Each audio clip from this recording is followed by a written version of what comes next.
আমি তোমার কথা বলার ভঙ্গি পছন্দ করি, তার খেলার ধরনটা আমার ভালো লাগে। এই কথাগুলোকে কিভাবে ইংরেজিতে বলবেন, এর জন্য সহজ একটি স্ট্রাকচার ফলো করবেন।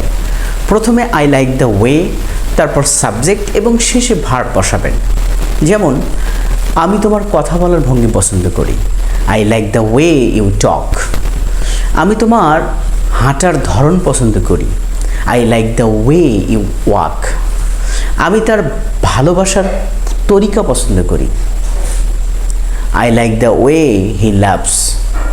আমি তাদের মারামারির পদ্ধতি পছন্দ করি, I like the way they fight.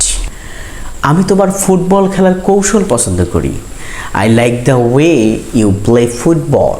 তার লেখার ধরনটা আমার ভালো লাগে, I like the way he writes.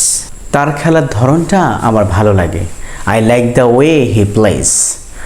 তার শেখানোর ধরনটা আমার ভালো লাগে, I like the way he teaches.